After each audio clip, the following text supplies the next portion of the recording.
to the of interest, and many times we use people in our own group, and today we're going to do that again. We're going to have Laura.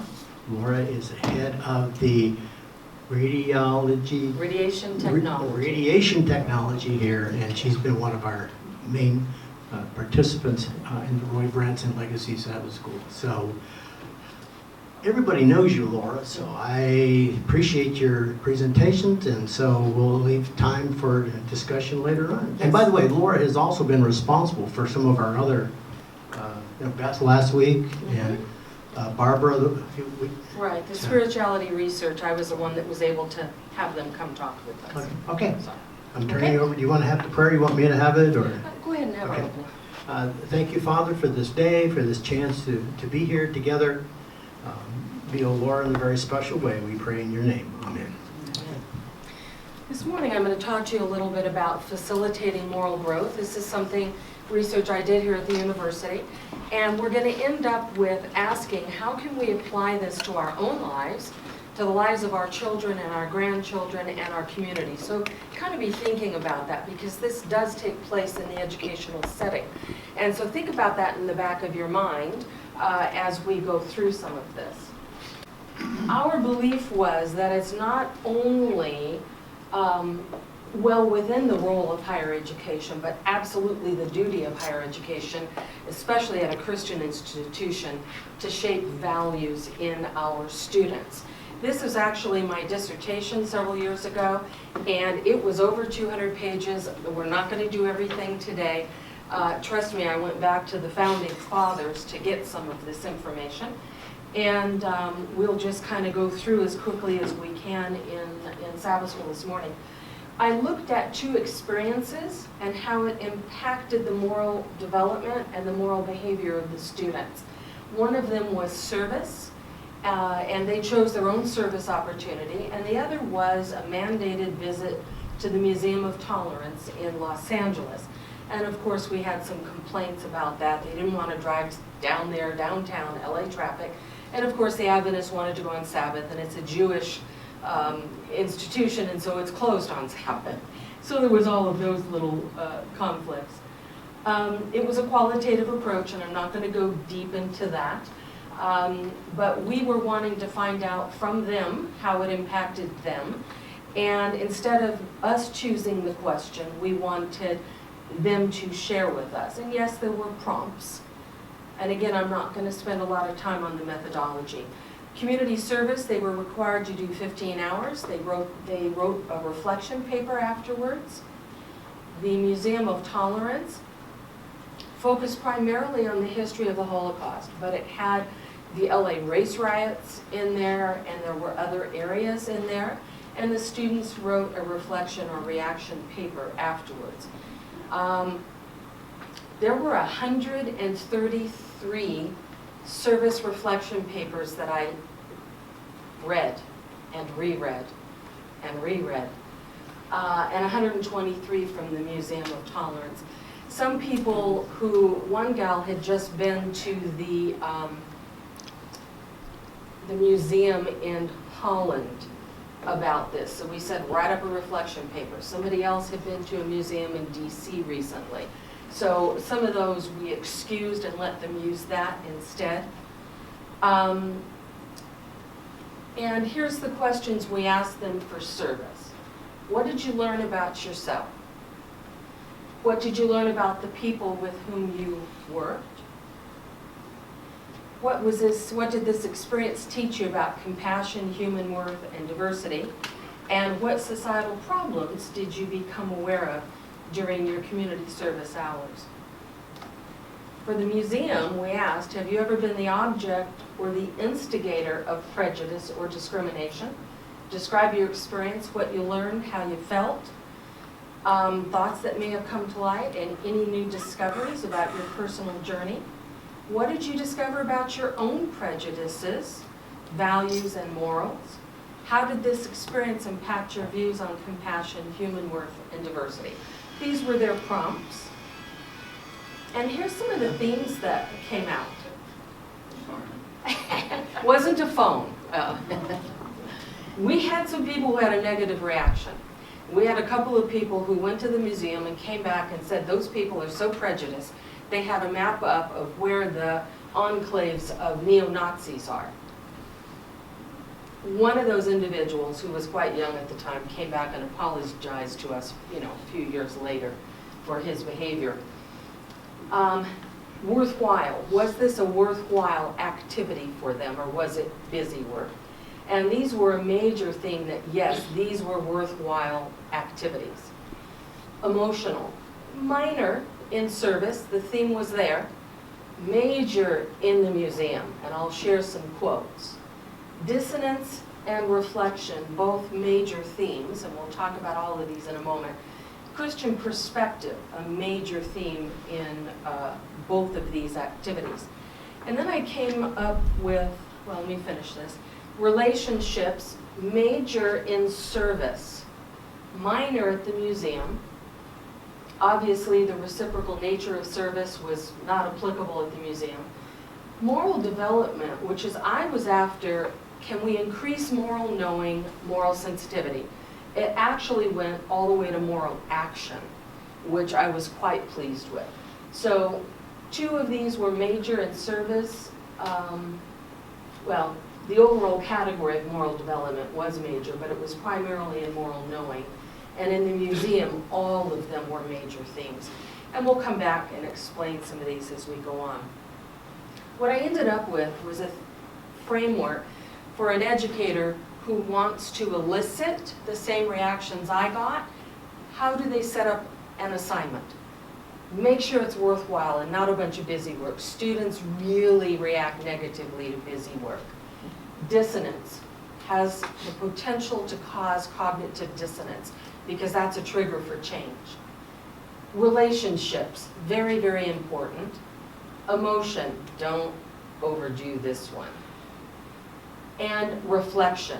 If you don't reflect on it, preferably in writing, then it may not be processed. So that's the framework. All right, service. The majority of the students wanted to do their service where they could interact with people. If they were over at the Ronald McDonald home and they couldn't interact with the people they were trying to assist, they were very disappointed. One young woman shared that what helped her was that she was able to befriend somebody who worked there and normally did the majority of the cleaning, and worked along beside her and formed a bond with her. And that seemed to be very important. This is in Belize on a mission trip that I went on. We went out to an orphanage and we also helped to build a wall. And some of the students were actually able to assist with taking x-rays. We actually set up with their circa 1960s x-ray equipment the ability to digitize the x-rays, which was really super cool. They had the equipment in the warehouse, and one of my faculty is very good with that kind of thing, and he and some of the students set the whole thing up. And that was very fulfilling to the x-ray students who went. When they could also work with others who were performing service, this is the wall that we finished off for them, then they also enjoyed their experiences. This one just happens to be most of the men, and there was one young lady there, but we had a lot of the women out there learning how to lay brick as well. I took pictures and did other things. I'm not real good at bricklaying. That's not really my forte. Christian perspective. This is how many of the students view their belief system and their world. They may not have spoken directly about it, but you could tell that this is where they were coming from. This was their view of the world. And I almost missed it because it's my world view. And so it was all very normal, and all of a sudden I went, whoa, this is as much a theme as any of the others I've found, and I almost missed it. Anyway. For example, there's something, I believe it's still going on, Community Kids Connection, where they go to northern Loma Linda and into San Bernardino, and on Sabbath they hang out with these kids. They go pick them up, they bring them into the Norton Air Force Base there, and would just hang out with these kids. And they thought, well, I'm not doing much, I'm just hanging out with them. But it was, the kids really enjoyed it. They'd bring toothbrushes, teach them how to brush their teeth. They would have snacks that were healthy. They would feed them. They would give them Christmas presents, and etc. And it was very, very fulfilling for them. And talk to them about hygiene. And they formed a bond with these young children. Tanya talks about feeding the homeless in the park. And she said that she felt blessed to meet these people, to talk with them, to pray with them, and found that they were generous to her. They who had next to nothing were very generous. She said, I was there to help them out by distributing food, but I feel I got more from the experience.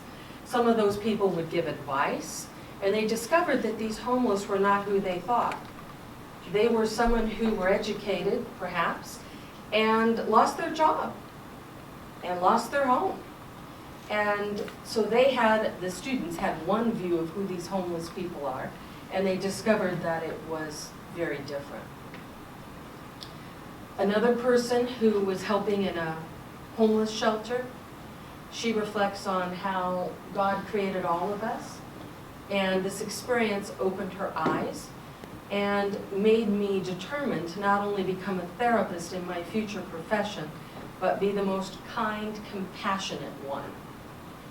And this one actually has some moral motivation in there, that she is going to become this best person to help everyone, no matter what their background. This photo is amazing. This is also Belize. It was shot by one of my faculty, an amazing photo. Although community service is required, and I was complaining at the fact, I soon began to realize how selfish I have been.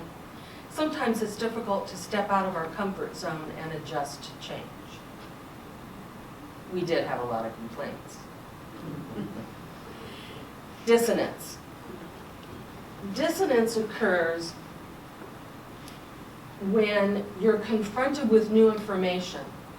That happened in our Sabbath school once when we were talking about who the authors were of the different Gospels and the different books in the New Testament.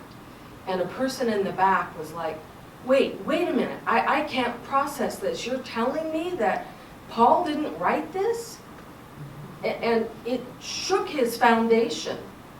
This new information was just too much. And so people will respond by discounting it. No, that's not right. Yeah, the scholars, what do they know?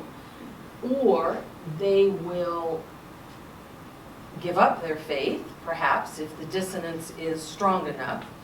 On the other hand, dissonance can be a trigger for change. I remember my husband took a course, a diversity course, I don't recall the name of it, but it was a cultural diversity course, and a young white man really struggled in that class, and by the end of the class he was much better. When he entered the course, he thought that women needed to stay home barefoot pregnant in the kitchen. And this is not that long ago. This was not like, obviously not 1900, we're not that old. So by the end of the course, having been exposed to the varying people in the course and the varying ideas, he began to change. So cognitive dissonance is a good thing. This student was sad because here they sat in church where they were talking about missions, and he's like, I should be 3 miles down the road taking care of a mission, not sitting here listening to someone talk about it. The best experiences, Community Kids Connection and the Convalescent Hospital. I got to interact with the people that I was there to serve with. There were 3 ladies we worked with, and it was a blast to get to know them. What was surprising to me was the fact that they were all elderly people whom she might think needs Meals on Wheels, but they were the ones delivering the food.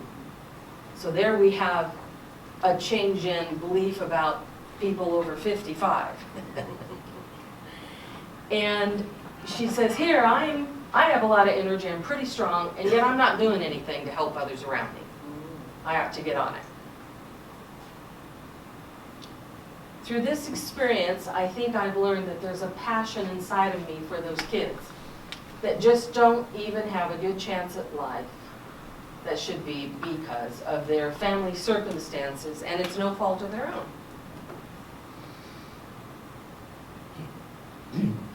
Museum of Tolerance. This was a very emotional experience. Before we required this of students, 4 of us, 4 faculty went down to check out the museum because we wanted to know, is this a worthwhile experience? And at one point, I was so overwhelmed with emotion.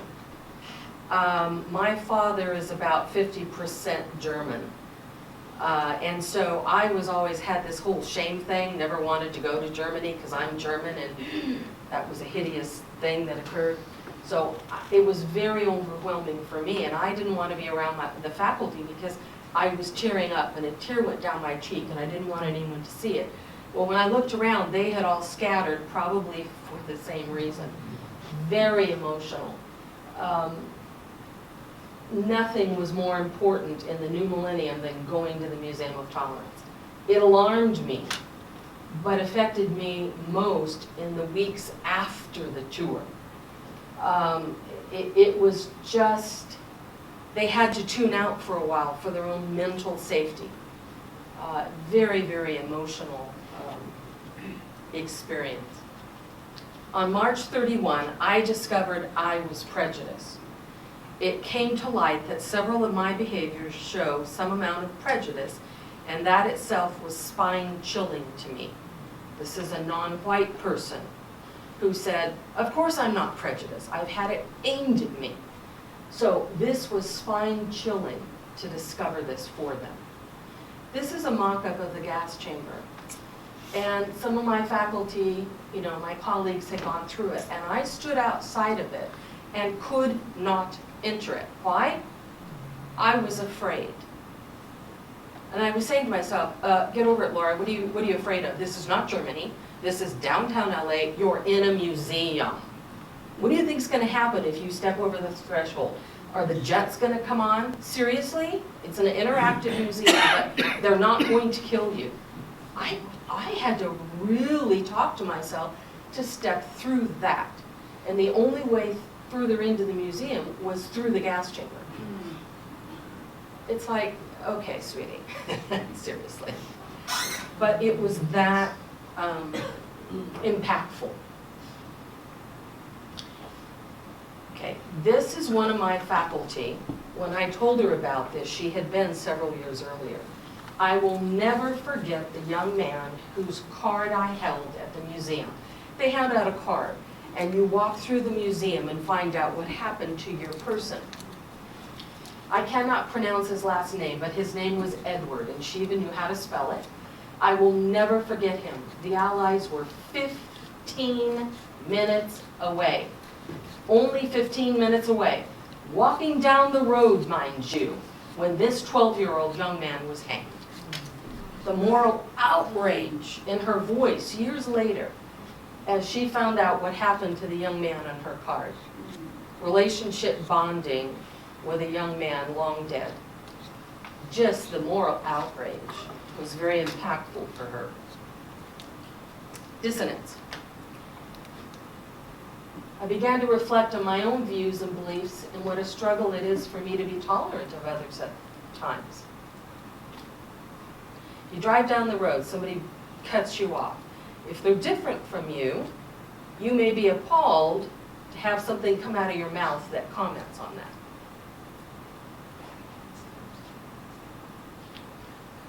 This is a good writer, PT student. The strangely metaphorical descent down a spiral walkway at the Simon Wiesenthal Museum of Tolerance in Los Angeles speaks volumes to anyone with enough sensitivity to even be there in the first place. It is a symbolic, torturous path to the depths of our cruelty. And there's the staircase that he is referring to.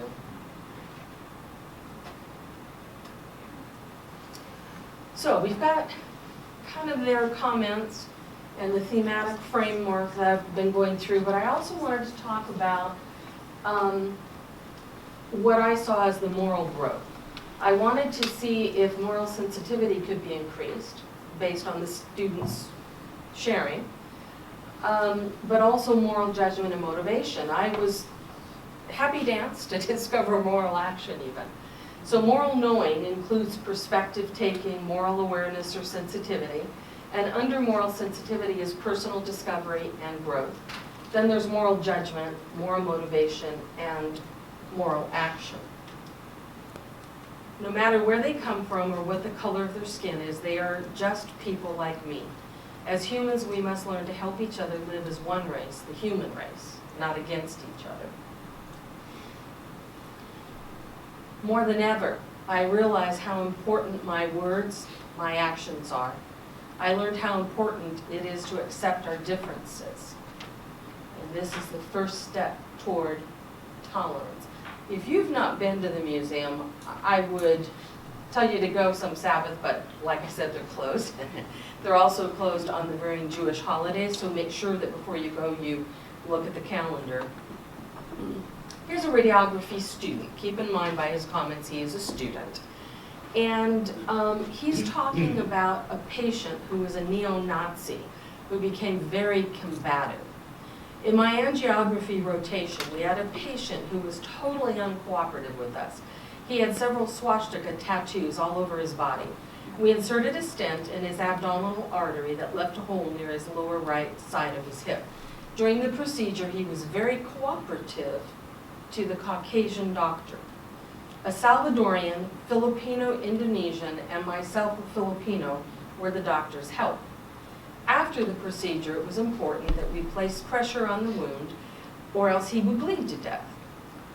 Probably not, but anyway, it is important that you put pressure. As soon as the doctor left the room, he became very uncooperative and threatening, didn't want our help at all. We were able to calm him by calling security. The bad thing about the patient going to our hospital is that we have so many people from diverse cultures, he probably disliked his whole stay. Compassion, right? I know one of my faculty, when he was working in the hospital, African American, took an x-ray of a neo-Nazi, so he assumed, tattoos of swastikas all over him. He had to take his shirt off to get the chest x-ray, and he said nothing. The tech said nothing. And afterwards, the patient said, "Please forgive me. I am no longer a neo-Nazi. The tattoos are still here." And the radiographer said, "Hey, it's okay, man. It's all good." And they gave each other a hug. So you just never know what's going on under the surface. Moral judgment. Is it right, is it wrong? Can I tell the difference? I can't describe the feeling I felt when I saw the Jews tortured by the Nazis, how they starved to death, how they lived in the Warsaw Ghetto, how they were killed in the gas chambers, the mock-up I was afraid to go through. All I know is that it was morally wrong. They were treated like animals, pests to be exterminated. I made that photo small because it's disturbing. This student aims for moral judgment at the Nazi party and the world, don't forget, the world that stood by and let it happen in silence. Never has a lack of compassion toward human life and man's inhumanity to man been so vividly illustrated by the actions of the Nazi party in the 30s and 40s. Equally as horrible were the actions of the world that witnessed it in silence, and those who refused to take in the Jewish immigrants. Of course, we know atrocities are still occurring in our world. My visit to the museum made me aware of the repercussions of indifference. It's motivated me to become more vocal of my views and values when I hear others expressing negative, hurtful opinions, even if they're not directed at me. Thanks to my experiences at the Museum of Tolerance, acceptance through silence is something that I am now increasingly more aware of and adamantly opposed to. The quote I saw at the museum spoke to me so strongly, I repeat it to myself daily, have it emblazoned on a t-shirt, and will have a poster of it at home and in my office. Dante wrote, "The hottest places in hell are reserved for those who, in times of great moral crisis, maintained their neutrality. It is not easy to stand for what you believe, but it is imperative that you do so." This I learned from my tour of the Museum of Tolerance. I didn't see this quote when I went through. There's so much to see that I missed it. So I immediately typed it on Word, saved it to my computer, printed it out, and it has been on my door of my office ever since. That's me. I did that because it touched me so much. So, moral action is, I'm defining as the comments that share the actions they already took after leaving. The Museum of Tolerance was eye-opening. I evaluated myself more closely, and I'm already beginning to see improvements in how I deal with people. I realized if we don't take a look at these issues, it can lead to behaviors that hurt and even kill people, just because they're different. Yes, I did already know I was prejudiced, but I've learned to be more tolerant, making strides. After the tour, I talked with my friends about trying to be more aware of our prejudices and how we act toward other people. I will try to become more compassionate, less prejudiced. Human life is priceless. We should not take our freedom for granted when so many other people on this earth are still oppressed. I think I didn't see this in this service because I believe the students felt that the only way they could act was to set up more service perhaps, whereas the Museum of Tolerance, they could immediately stop telling prejudiced jokes and start treating people differently. That's my thinking. So, these two experiences did allow students to interact with members of the community that they normally might not come in contact with. One young man was helping in a soup kitchen, and he said he was afraid to interact with these people. And he kind of said it that way, these people. And he said, I tried and tried and tried, and I'm going to go back because I think it's important for me. Students saw their life in a different perspective and did become more sensitive to the plight of others. The visual and emotional impact of the museum, in combination with the reflective writing of their experience, maximized this learning. They could see the world through the eyes of others, and it challenged them to look at their belief system and those assumptions. A lot of times we have assumptions that we don't know are assumptions. We just think that's our worldview. I wanted to share a couple of other things with you that I didn't put up on the PowerPoint. Two students who took their families with them. They made it a family outing. And when the one young woman told me she had taken her children, my face must have given way. My thought, she was, hang on, let me explain.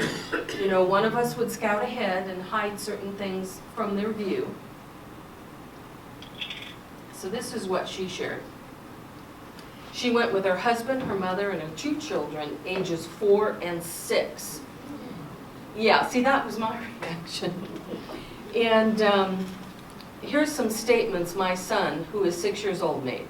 I feel sad because of all the people who got robbed and killed for no good reason. I feel sad because they did not have food. I wonder what it felt like to be robbed and all of the other stuff. I feel mad at the guys who did this to them. I learned that I shouldn't do that to other people. I should help people. I should treat people nicely no matter where they come from or what they look like. Whoa. Here are some statements my 4-year-old daughter said. I was sad because those people got killed. I wonder why the bad guys killed these people and stole away all of their stuff.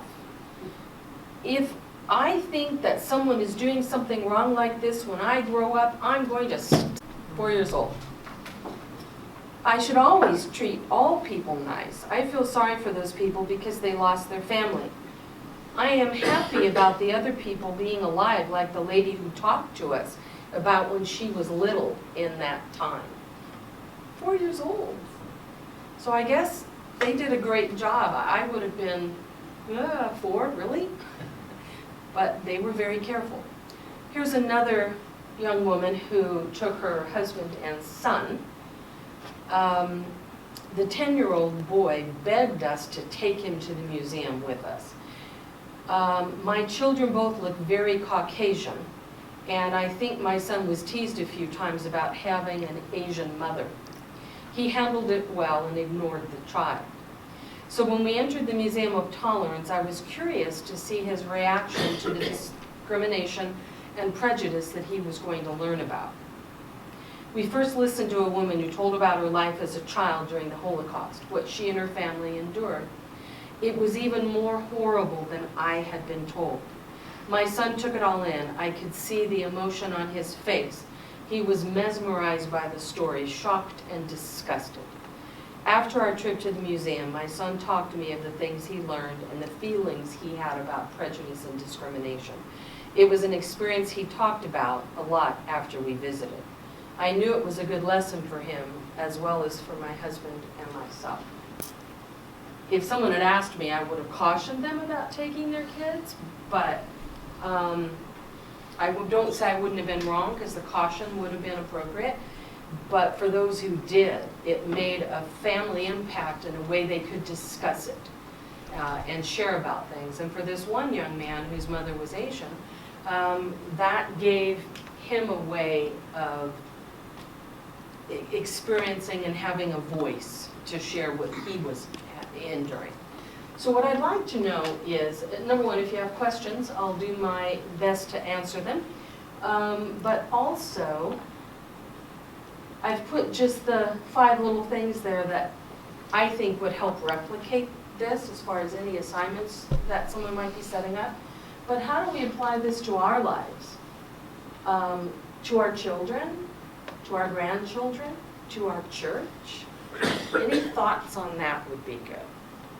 So, Forrest will wander around, bring you the mic if you have questions, comments. I don't do criticism on Sabbath morning, but comments and questions are welcomed. Here, we have 2 in the back. Yep. Okay. And then we have, Hmm? Yes, I am, and if you miss him. So he's first, then Rodney, and then over here. Yeah, fools rush in, the angels fear to dread. Fear to tread. Please continue, or I'll keep calling me a fool. But I want to, what you have on your door, on the question of neutrality in times of moral crisis, I want to ask the question, how vulnerable should one make oneself? What resources, what assets a person has, he should be put at risk in order not to be neutral. His life, his family, his job, his reputation. How do we make those kinds of decisions? Very good question, and you make them very carefully, and it's going to depend on your personality. I have the personality that my mouth is always open, and I'm being told, Laura, you're going to lose your job, not by my boss, fortunately, because my mouth is always open. I got into it, well, let me not tell that story. So I would say, and I'm going to do a little judgment here, a wrong way to do it would be stories I've heard of a preacher who came from back east, back in the 1800s, United States, out west, and decided he was going to save the Native Americans. Number one, that's arrogant. Number two, oh, they won't harm me, I have Christ as my shield, right? Well, he was killed. that's not the right way to do something. I would say a better way of doing it would be those who were part of the Underground Railroad during the 1860s in the United States, those who during the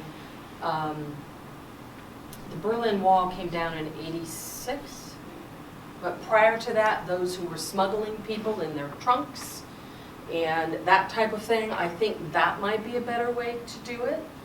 I've even heard stories of how they got some people out in hot air balloons. I don't know what all to believe, but if you've ever got a chance to go to Berlin, I was part of a study tour and I did not want to go to Berlin because I'm part German and how shameful. I wasn't born, but still, how shameful that my blood. I loved Berlin. I fell in love with Berlin. It's a beautiful city. Checkpoint Charlie is an interesting place to be. So that would be my answer. I didn't quite say the procedure on how, but I would say you do your best to stand up for what you believe, even if you have to do it covertly, in order to save the lives of your family and yourself. I don't know if that answered you a little bit. Okay. Thank you, Laura. Using the Holocaust as an example of deep, absolute amorality or immorality is easy to understand. It's like hitting somebody up the side of the head with a piece of 4x2. But the shades of immorality and amorality in our everyday lives is really somewhat a difficult matter, and it troubles me a lot over the last few weeks and few months, and ties back to part of my presentation in surveying people I grew up with that are no longer Adventists. The number one response that I get back as to why they disassociated is, while Adventists are a bunch of hypocrites, they don't practice what they preach. So I'm trying to find out more, what is it that we don't practice as Adventists that we preach? Why are we hypocrites? Well, you have a special kind of self-righteousness which makes you more offensive. We hold you to a higher standard than other Christians. Some of that stuff comes back to me. But the real question is, why do those who've disassociated with us, what did they see in us as Adventists? Raised Adventists, went to school Adventists. Why is it they see us as an object of criticism on moral issues? And I think part of that is we get our morality largely from our parents, and we get our spiritual doctrines from the pulpit. But when I reflect back on my upbringing, I really didn't get morality preached to me from the pulpit because I don't know what the church's position is on morality. Quite frankly, I think I could sit down and write a platform for morality for the church, but I don't know it would agree with anybody else in this room. And so that deficit, which others judge us by, on moral issues, civic morality. I think my parents taught me morality in terms of be a good citizen, but don't you drink or smoke, or, by goodness me, you'll get the thrashing of your life. But what is the moral platform of the Adventist Church? I don't know. I really don't know. So I don't know how to respond to people that are placing these fairly valid criticisms on us as being both self-righteous and not practicing what we preach. I know that sounds somewhat confusing, but I think I've got a real burden for my friends that have disassociated, and they don't see us as moral, good people. And what is our platform? What do I say to them? Oh my. I'm looking around the room, and a lot of my buddies who might jump in and answer that aren't here. It's about explicitness, not implicit morality. Explicit morality. Yeah, I think part of it could be that it's so, going back to my almost missing the Christian perspective theme, it's so normative to us that maybe we don't express it. It's like the unwritten rules. Christians don't rob banks. Christians don't spit at people who are on the sidewalks, that type of thing. But you're right, we don't have these things written down. One of the things that I think has come up recently, speaking as a woman, that is very disturbing is the, what is the new phrase? Benevolent sexism, or the the whole Me Too movement, the reason that it has to exist or that it does exist, those types of things, if you look at any Christian church, you're going to find child abuse, you're going to find wife beating, you're going to find these things. And so they're valid criticisms of any spiritual movement if those things exist within them. And when we as Adventists or we as Catholics simply move the person to prey on another community, that's a moral issue in my mind. And I know I'm not answering your question. Did I dance well enough around it? Do you have explicit moral objectives? There's a number of moral things that you mentioned that you want your students to display, but are they written down in explicit terms that your faculty would see, yes, these are the moral virtues that we want to increase in our students? At the university, we do have values. They're J Chiefs. See if I can remember them all. There's justice, compassion, humility, integrity, excellence. What's the F stand for? J Chiefs. I don't remember the other two. I get, all of us sitting here going, oh, I don't remember. The ones for LOUH are ICE, integrity, compassion, and excellence. So we do inculcate, and I use that word purposely, compassion, excellence, and discipline for lack thereof. And integrity. If you falsified documents, you are put on probation and you have failed the clinical course, if that's where it occurred. Well, but I put in my hours and I got my competencies. You were fraudulent. And if it happens again, you're out of the program. So those, maybe that answered a little more. Thank you. And then don't forget our friend over here. I find Rodney Corker's comments always morally inspiring and cogent, but I do notice that he refers to lumber as a 4x2. After all, he's from Australia, which is it's backwards, it should be 2x4, Rodney. Okay, stand corrected. No, I didn't use the 2x4 to hit you over the head with that, though. I spent 10 years working in what we call the Norton neighborhoods across over in San Bernardino with children and getting student volunteers, and I have lots of stories from that. But there's a kind of obverse to prejudice, which is a kind of moral pride that we have to watch about. At one point, Starbucks was offering some grant money for community work. And I was told I couldn't apply for this grant money because we had constituents that didn't approve of coffee. Apparently there's been some moral growth in the university since then, and we've since accepted millions of dollars from the gambling casino. And you do know the story behind that. Well, no. Let me finish, and then you can tell that story. But I recently NBC did a little thing about the Loma Linda being a blue zone. Well, if you would just go down here to the floodplain and across and look at the health things, you would find that not all of Loma Linda is a blue zone at all. And the spokesperson for the university, I remember who it was saying, why are we so healthy? Well, because we don't drink coffee and we don't eat meat. And on the meat eating, he even said that it was partly because we disapprove of cruelty to animals. I've never heard concern for animals as part of Adventist vegetarianism. Furthermore, there are coffee machines in most of the nurses' lounges in the hospital. And first of all, secondly, Loma Linda is only about 33% Adventist. Most people don't realize that. And thirdly, if you really did a survey of Loma Linda residents, you'd probably find there are quite a few meat eaters. But even with all of that, we seem to have a lot of people who live a long time, so that's good too. Anyway, you can be overly proud of yourself and your own group and not admit the flaws and difficulties that you need to overcome. even as we excoriate the Nazis. Very true. While you're bringing the mic around, let me just say that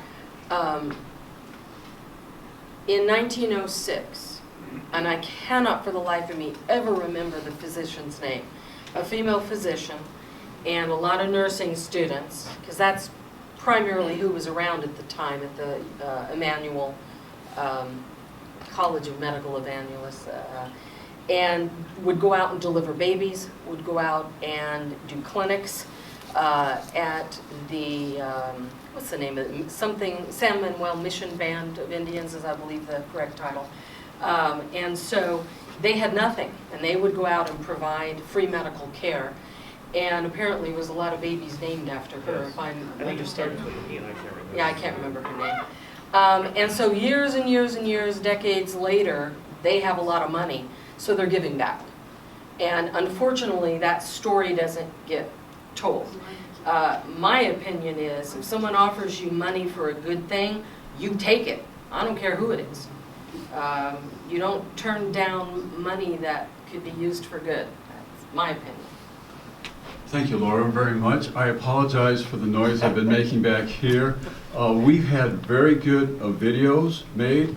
We've had a terrible time getting them on the internet.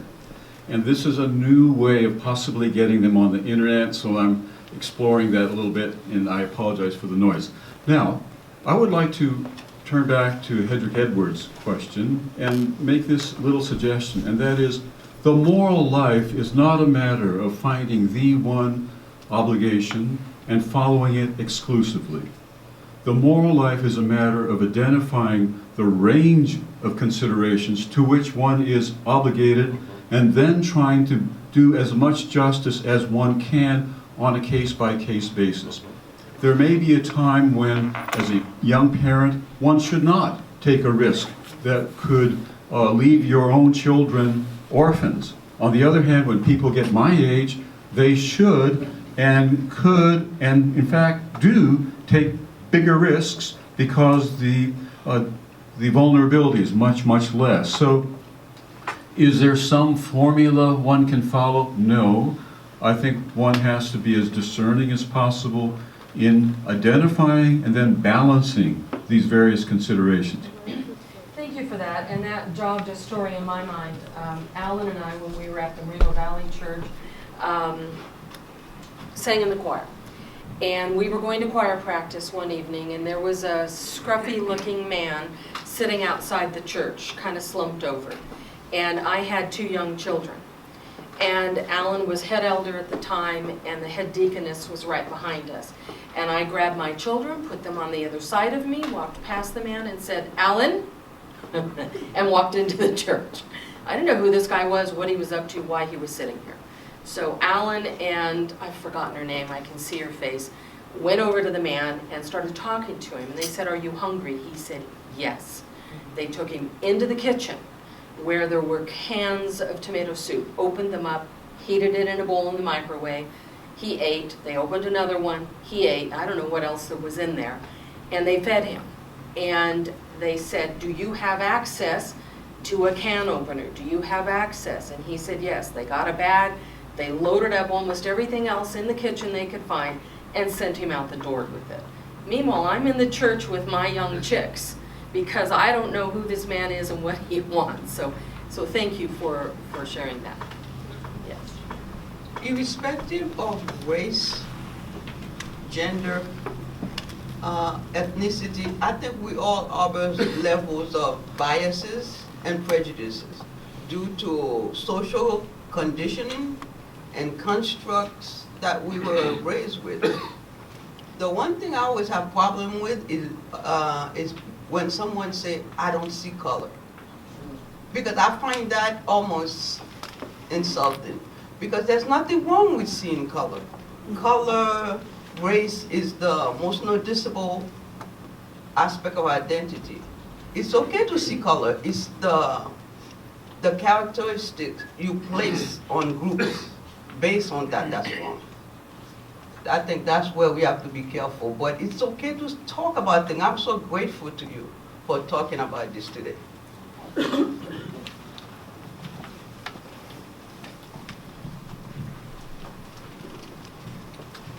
you mentioned a visit to this Museum of Tolerance, and I think it was very inspired to do that, because looking at the crimes and the way the Nazis were behaving, killing all these 6 million Jews, it's very repulsive to everybody. You mentioned some quotations that you picked up from the museum, among them Dante's. And I was wondering if one very appropriate would have been also, "Forgive them, Father, because they do not know what they are doing." Now, we have to understand that what happened during Nazi Germany was not something a very isolated phenomenon. The attitude toward the Jews throughout history in Europe, it's very interesting. And to mention a few, first of all, the attitude of Christians toward them was because they were different and because they were considered the killers of Christ. A few important historical moments from the history of the Jews. In 1290, they were expelled from England. In 1490, they were expelled from Spain after they were expelling the Moors. In the Papal States, they were treated very inhumanely. The popes were isolated them in enclaves and asking them to wear different type of clothes with distinctive signs on them.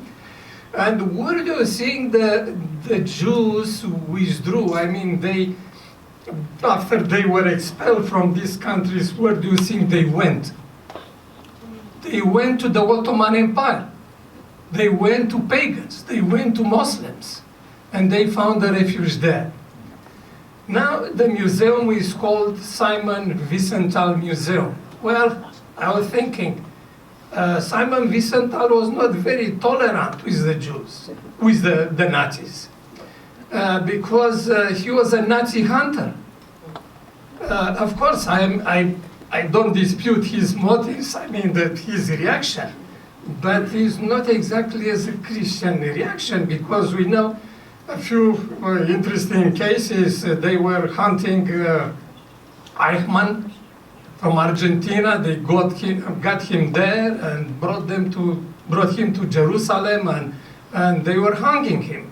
And they were hunting Mengele, the doctor that was making those terrible experiments, and so forth and so on.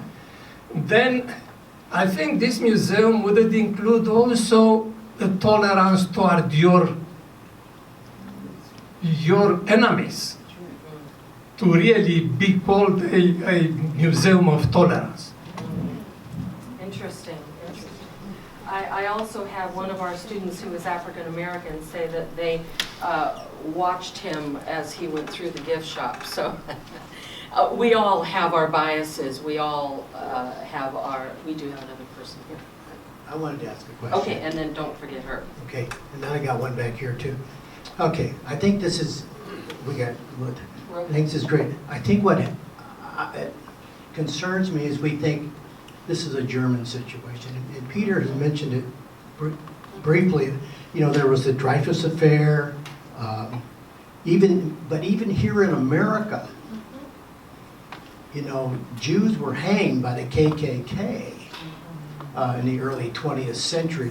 And I lived in New England for years and found out that there was Jewish quotas at the Ivy League schools. And that's why there's a lot of business schools started in New England, because the Jewish people could not get into it. I think there's this issue that we think that's somebody else. We have to realize we did the same thing to blacks, we did the same thing to Jews, Irish, gays. So I'm just going to say, I think this is very good, but I think we need to, and I'm not saying you're not saying that, but I want to say that. As the one student said, as the world stood by. Yeah, that's Edmund And Burke. disabled, gypsies, I mean, it wasn't just Jews, that was the most. Yeah. But,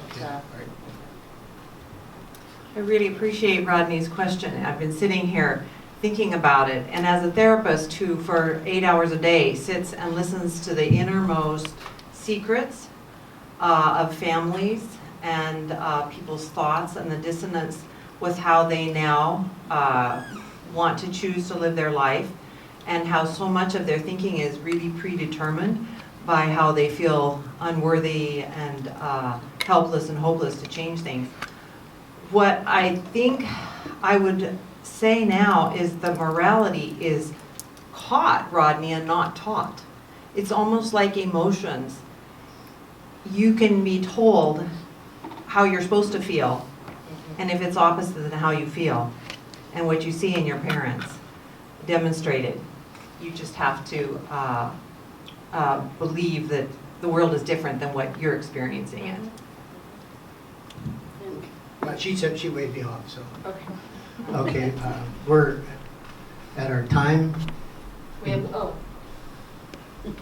I am not sure what happened with all of our, we have a little box here with all our benedictions. Someone has taken that and gone home with it. So we looked it up, and I've put it here so we can say it together. The Lord bless you and keep you. The Lord make his face shine upon you and be gracious unto you. The Lord lift up his countenance upon you and give you peace. Amen. Sorry for the typo. Although life, that's good, right?